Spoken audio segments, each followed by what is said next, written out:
Hello दोस्तों, आपका स्वागत है हैशटैग सक्सेस विद दीपक में। आज जो हम टॉपिक लेके आ रहे हैं उस टॉपिक का नाम है स्ट्रक्चरल ऑर्गेनाइजेशन ऑफ प्रोटीन। इसमें मेनली हम इसके 4 स्ट्रक्चर के बारे में डिस्कस करेंगे।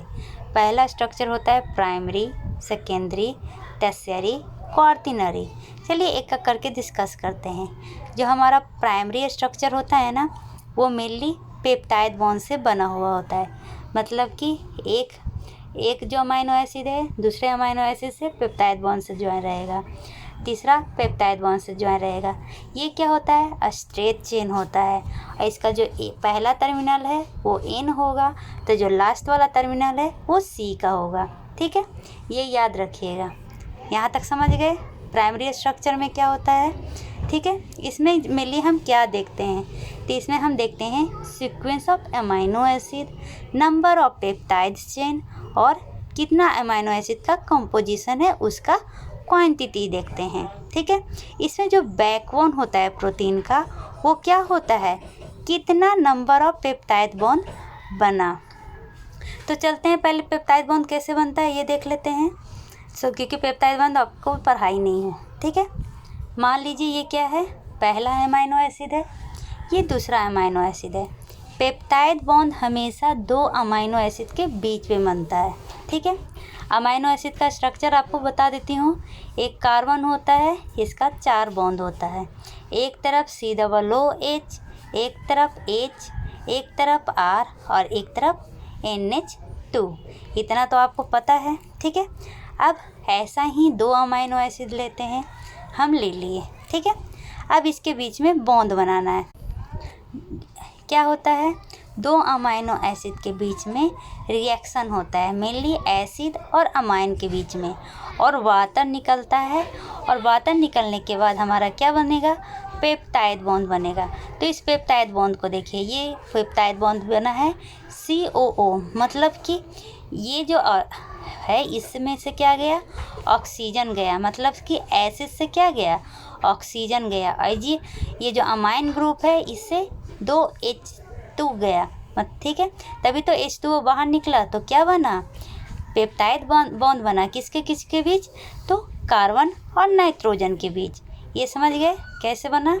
तो एक अमाइनो एसिड का COOH लेना है, दूसरे अमाइनो एसिड का अमाइन लेना है और वाटर निकाल देना है और दोनों के बीच में पेप्टाइड बॉन्ड बना देना है। ठीक है, यहाँ तक आप समझ गए। ये प्लेनर फॉर्म में है। ठीक है, अब देखिए एक का तो बनाना था तो इजी था। अब मान लीजिए 2-3 अमाइनो एसिड जोड़ दिए तो नो टेंशन, सबका दोनों एक अमाइनो एसिड का क्या कीजिएगा? जैसे कि ये 1 2 3 है। ठीक है, तो इस अमाइनो एसिड का अगर C ग्रुप लिए तो इसका N ग्रुप लेंगे। देखिए यहाँ पे लिखा हुआ है, इसका क्या लिए? C, तो इसका N। तो यहाँ पर एक अमाइनो एसिड बनेगा। ठीक है, पेप्टाइड ग्रुप बनेगा। एक यहाँ पर C, यहाँ पर N, तो यहाँ पर पेप्टाइड ग्रुप। तो ऐसे होता कैसे है? ठीक है, तो यहाँ पर बनाती हूँ। देखिए एक पेप्टाइड बनाई, यहाँ पर क्या हो गया? COOH आ गया और दूसरा पेप्टाइड में यहाँ पे NH2 आ गया, NH3 जो कीजिए। लेकिन जब ये इससे बॉन्ड बनाता है तो इसका COH वाला तो खाली रहता है। तब अगर कोई नया अमाइनो एसिड आया तो उसका N ग्रुप और इसका COO ग्रुप, फिर अगर दूसरा अमाइनो एसिड आया तो इसका एक COO तो खाली रहता है। तो ऐसे क्या होता है? वो जुड़ते रहता है। ठीक है, एक अमाइनो एसिड का कौन सा बॉन्ड? C बॉन्ड और दूसरे अमाइनो एसिड का N बॉन्ड, और दोनों मिलके क्या बनाता है? Peptide bond. देखिए यहाँ पे बन रहा है। यहाँ पर एक अमाइनो एसिड है, ये 2 अमाइनो एसिड है, दोनों के बीच पेप्टाइड बॉन्ड बना। इस अमाइनो एसिड का N ग्रुप इधर हो गया और C ग्रुप इधर, और ये तीसरा है तो ये दोनों के बीच में दूसरा। तो ऐसे करके ही मेनली पेप्टाइड बॉन्ड बनता है। लेकिन पेप्टाइड बॉन्ड बनेगा तो याद रखिएगा, स्टार्टिंग अगर NH से हुआ तो एंडिंग C से होगा। मतलब स्टार्टिंग हुआ N टर्मिनल से तो जो इन टर्मिनल होगा वो C होगा, और इसी को हम कहते हैं प्राइमरी स्ट्रक्चर। ठीक है, यहाँ तक आप अच्छे से समझ गए। चलिए अब प्राइमरी स्ट्रक्चर में हम सीक्वेंस क्यों इम्पोर्टेंट होता है? तो ये जो सीक्वेंस होता है ना अमाइनो एसिड का, यही मॉलिक्यूलर बेसिस होता है कि कौन सा एक्टिविटी प्रोटीन में होगा। ठीक है। और ये फार्माकोलॉजी के लिए ही बहुत इंपॉर्टेंट है, क्योंकि अगर एक भी अमाइनो एसिड में फॉल्ट हुआ तो उससे क्या हो सकती है, एब्नॉर्मलिटीज या डिजीज हो सकती है, जैसे कि सिकल सेल अनेमिया। ठीक है, ये प्राइमरी स्ट्रक्चर होता है, मेनली स्ट्रेच चेन है। बाद में हम लोग प्राइमरी और सेकेंडरी के बीच में डिफरेंस भी बताऊंगी। पहले प्राइमरी और सेकेंडरी ये सब अलग अलग पढ़ लेते हैं। ठीक है, अब आता है सेकेंडरी। सेकेंडरी में क्या होता है, जो पेप्टाइड बॉन्ड बन जाता है और उसमें जो सी के ऊपर क्या रहा है, चलिए पहले फिर से आपको लेके चलती हूँ उस पिक्चर पे। क्या था, ये प्राइमरी स्ट्रक्चर है, इसमें सिर्फ पेप्टाइड बॉन्ड बना है। ठीक है, अब देखिए ये पेप्टाइड बॉन्ड बना, ये दोनों के बीच ही देखिए, तो एक में क्या बच रहा है, C डबल बॉन्ड O बच रहा है। ठीक है, और दूसरे एन में H बच रहा है। तो ये दोनों भी क्या करेगा, आपस में हाइड्रोजन बॉन्ड बनाएगा। ठीक है, तो इससे क्या होगा, हाइड्रोजन बॉन्ड बनेगा और ये एक दूसरे में क्या होंगे, फोल्ड करने लगेंगे, टर्न करने लगेंगे पेप्टाइड बॉन्ड को। यहाँ तक समझ गए सेकेंडरी स्ट्रक्चर। सेकेंडरी स्ट्रक्चर में क्या होता है, एक तो पेप्टाइड बॉन्ड बनता ही है प्राइमरी स्ट्रक्चर की तरह, और प्राइमरी स्ट्रक्चर में जो O बॉन्ड और N बॉन्ड होता है ये भी क्या करता है, एक दूसरे के साथ हाइड्रोजन बॉन्ड बनाने लगता है और जो स्ट्रक्चर है उसको फोल्ड कर देता है। तब फोल्डिंग जो होता है ना, वो मेनली दो टाइप का होगा, या तो वो कॉइल करेगा या हेलिकल्स बनाएगा या वो शीट की तरह बनाएगा। दोनों में क्या होगा, हाइड्रोजन बॉन्डिंग ही होती है। ठीक है, तो मेनली ये दो तरह का बॉन्डिंग बनता है, या तो अल्फ़ा या बीटा। ठीक है, मान लीजिए ऐसा बन रहा है, अल्फ़ा बने या बीटा बने, कुछ भी बने, जो हमारा R ग्रुप रहेगा ना वो बाहर की ओर रहेगा। ठीक है, ये याद रखिएगा। चलिए अल्फ़ा के बारे में पढ़ते हैं। ये जो अल्फ़ा हेलिक्स है ये डिस्कवर किया गया है पॉलिंग के द्वारा। ये तो इम्पोर्टेंट नहीं है, लेकिन ये इम्पोर्टेंट है कि ये एस्टेब्लिश कैसे होता है, हाइड्रोजन बॉन्ड, वो भी प्राइमरी स्ट्रक्चर में ही हो। क्या होता है ना, जो बीटा है ना, वो जैसे कि प्राइमरी स्ट्रक्चर है, बीटा वाला ग्रुप क्या करता है, दूसरा अमाइनो एसिड से हाइड्रोजन बॉन्डिंग बनाता है। लेकिन जो हमारा अल्फ़ा हेलिक्स है वो अपना प्राइमरी स्ट्रक्चर में ही हाइड्रोजन और ऑक्सीजन को जोड़ के और क्या बनाता है, हेलिक्स बनाता है, फोल्डिंग बनाता है। यहाँ तक समझ गए अल्फ़ा हेलिक्स और बीटा हेलिक्स में एक डिफरेंस।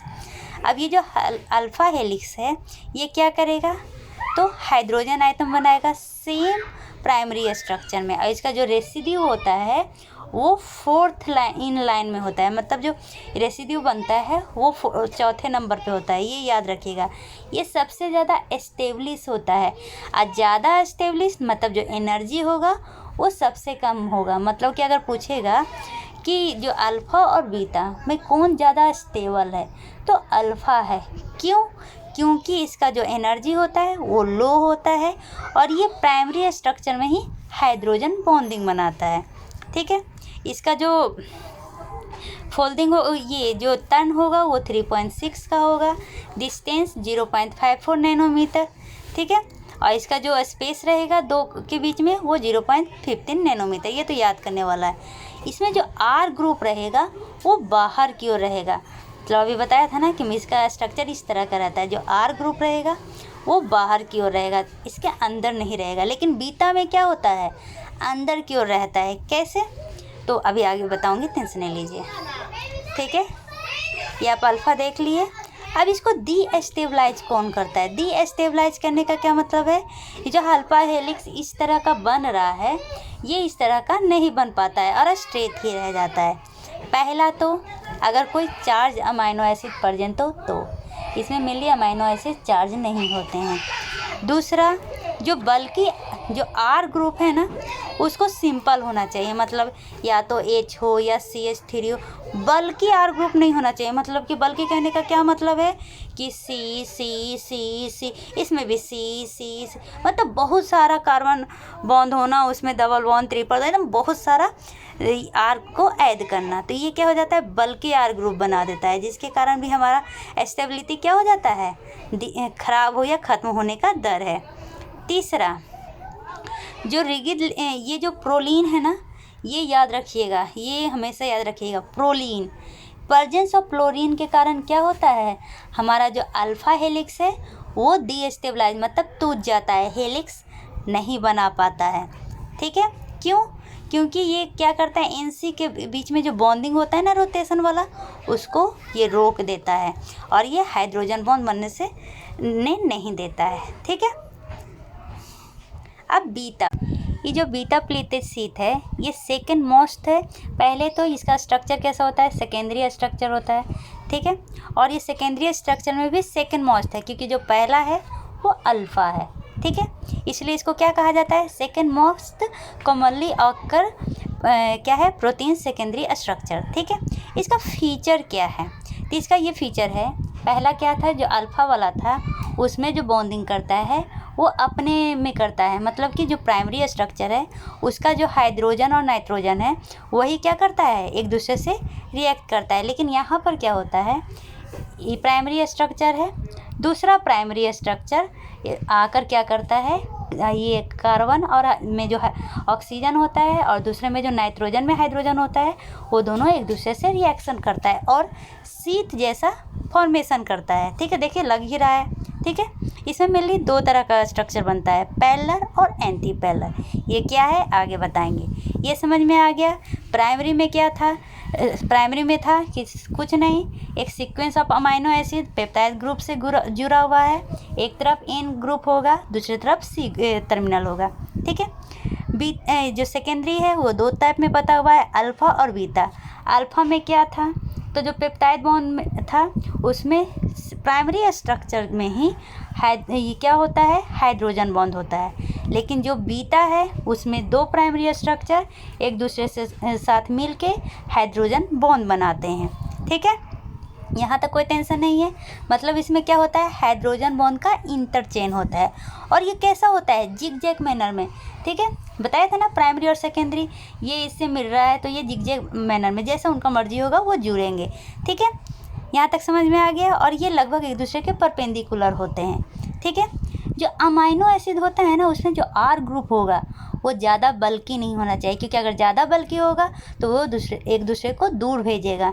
इसलिए ये याद रखिएगा, जो आर ग्रुप है वो ज़्यादा बल्कि नहीं होना चाहिए। बल्कि का मतलब अभी थोड़ा देर पहले बताया है। ठीक है, अब ये जो बीटा शीट है वो दो तरह का अरेंजमेंट होता है इसमें, एक होता है पैरेलल, एक होता है एंटी पैरेलल। जो एंटी पैरेलल होता है ना उसमें जो हाइड्रोजन बॉन्ड होता है, जैसे कि यहाँ और यहाँ, ये दोनों अपोजिट डायरेक्शन में होता है। ठीक है, ये प्राइमरी स्ट्रक्चर एक हो गया, ये दूसरा हो गया। ये दोनों में के बीच में जो हाइड्रोजन बॉन्डिंग होता है वो अपोजिट होता है और ये ज़्यादा स्टेबल होता है, याद रखिएगा। और जैसे कि ये एग्जांपल देखिए, ये किसका है, देखिए यहाँ पर क्या है, हाइड्रोजन बॉन्डिंग है। क्या सामने सामने नहीं, एक यहाँ है एक यहाँ पे है, तो ये क्या हो गया, एंटी पैरेलल हो गया। समझ में आ गया। अब आते हैं पैरेलल वाला में, इसमें क्या होता है, सेम डायरेक्शन में होता है। देखिए समझ में आ जाएगा, same direction same direction same direction. ठीक है, इसका मतलब कि पैरेलल क्या होता है, सेम डायरेक्शन में होता है, और जो एंटी पैरेलल होता है वो अपोजिट डायरेक्शन में होता है। नाम से देखिए, एंटी एंटी मतलब क्या होता है, अपोजिट। हाइड्रोजन बॉन्डिंग हो रहा है वो जो दो के बीच में हो रहा है वो कैसा हो रहा है, अपोजिट हो रहा है। ठीक है, लेकिन जो एंटी पैरेलल वाला है वो ज़्यादा स्टेबल है।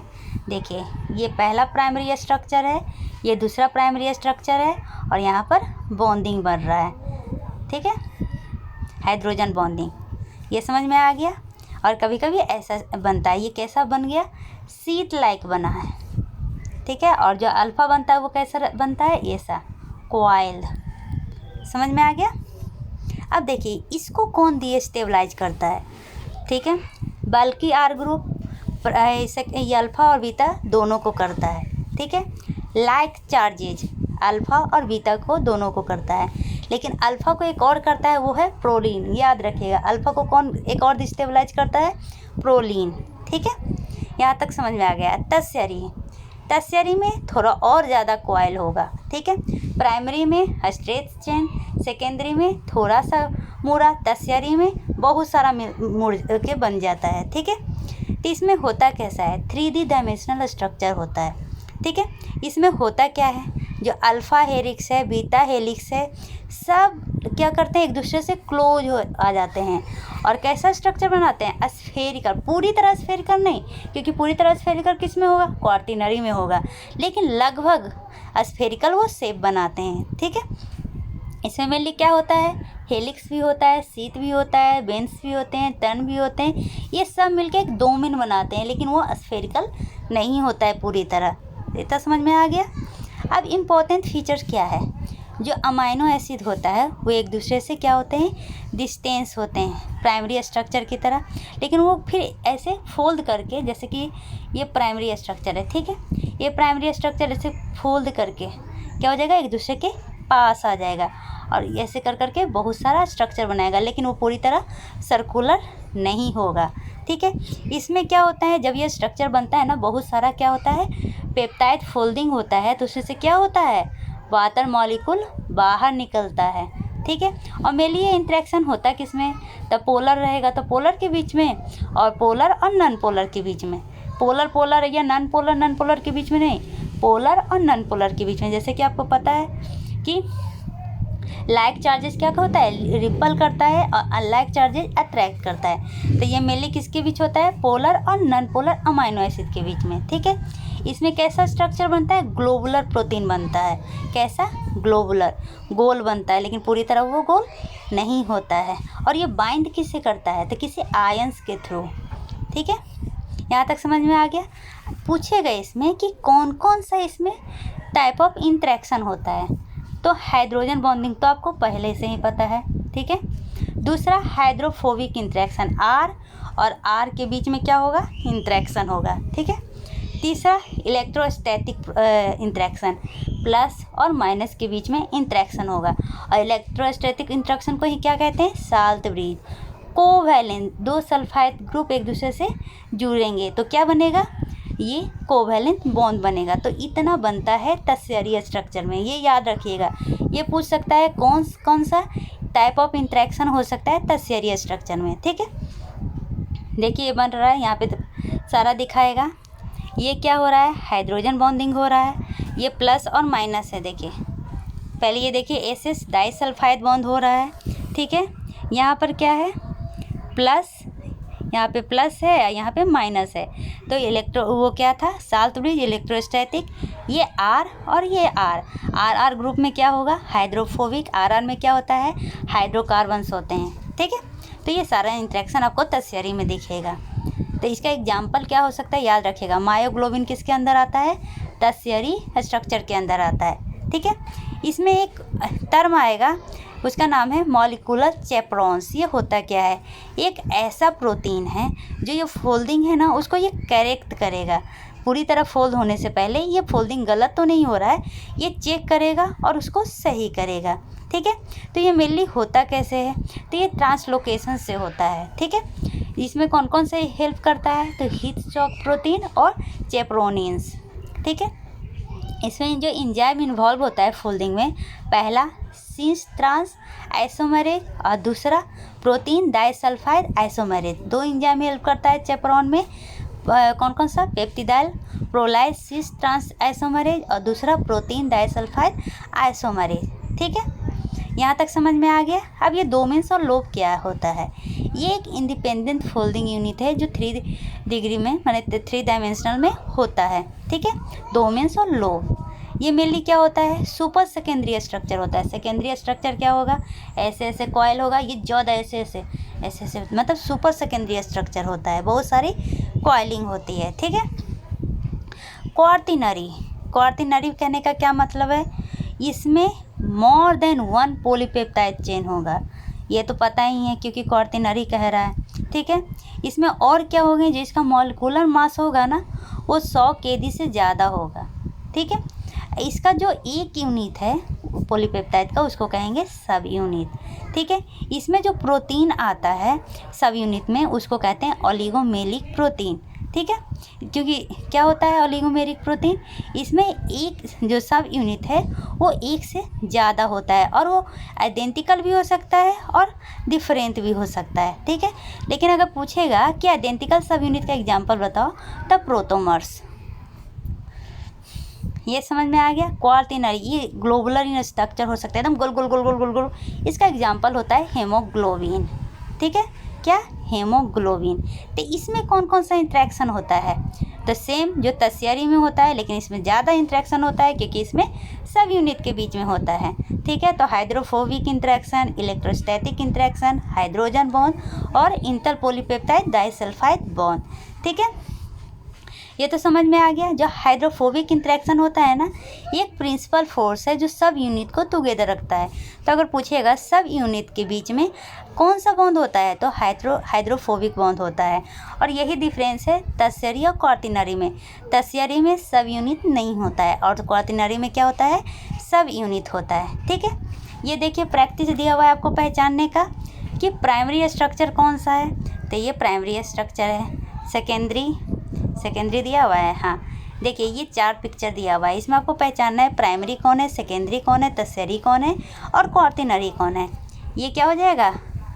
प्राइमरी। ठीक है, अल्फ़ा और बीटा दिख रहा है मतलब ये सेकेंडरी। ठीक है, ये क्या है? एक सेकेंड, सॉरी, ये है प्राइमरी। ठीक है, ये है सेकेंडरी क्योंकि अल्फ़ा है, और सेकेंडरी का अल्फ़ा बीटा दोनों मिलके क्या बनाता है? टर्शियरी। और ये पूरी तरह जो ग्लोमुलर है ये हो जाएगा क्वार्टिनरी। ठीक है, ये समझ में आ गया। इस what is the principal force that hold the unit together? कौन सा यूनिट को होल्ड किया हुआ रहता है? ठीक है, अगर सब यूनिट की बात कर रहा है तो हाइड्रोफोबिक इंटरेक्शन होगा, लेकिन अगर अमाइनो एसिड को कह रहा है तो पेप्टाइड बॉन्ड होगा। ठीक है, अब एक और क्यूज, इसका पीआई निकालना है। पिछले वीडियो में मैंने पीआई निकालना बताया था। ठीक है, तो किस अमाइनो एसिड का? हिस्टाडीन का पीआई निकालना है। तो हिस्टाडीन का पीआई निकालने के लिए हम क्या करेंगे? ये PK1 और PK2 को प्लस करके 2 से डिवाइड कर देंगे तो हमारा पीआई निकल जाएगा। ठीक है, अब कह रहे हैं दिस अमाइनो एसिड दीजिए, ये कैसा अमाइनो एसिड है? तो कैसे पता चलेगा कि ये कैसा अमाइनो एसिड है? तो आपको एक प्रोसेस बताया था। ऐसे तो ये आपके लिए एग्जाम है, बस हिंट दे देती हूँ। ठीक है, एक प्रोसेस बताया था जिसमें क्या किया था? 2 कंडीशन रखा था। अगर PK1 7 से कम और PKR जो R ग्रुप है वो 7 से कम रहा तो एसिडिक होगा। PK2 7 से ज़्यादा और PKR 7 से ज़्यादा हुआ तो बेसिक होगा। तो इसी से हम पता चला सकते हैं कि हमारा जो अमाइनो एसिड है वो एसिडिक है या बेसिक है। तो आपके लिए ये टास्क है। ठीक है, अब क्या कह रहा है? चार्ज कौन सा होगा अगर pH 8 पे रखे तो? ठीक है, तो आप पहले यहाँ से पीआई निकाल लीजिए। पीआई निकाल लीजिएगा तो आपको ये पता चल जाएगा कि कौन सा है जो आपका ज्यूटर आयन है। तो इससे फिर आपका चार्ज भी निकल जाएगा। पहले आप ये होमवर्क बनाइए, मैं इसका आंसर अगले वीडियो में बताऊंगी। ठीक है, अगले वीडियो में हम बताएंगे कि प्रोटीन प्यूरिफिकेशन कैसे होता है। तब तक के लिए bye bye, take care, see you.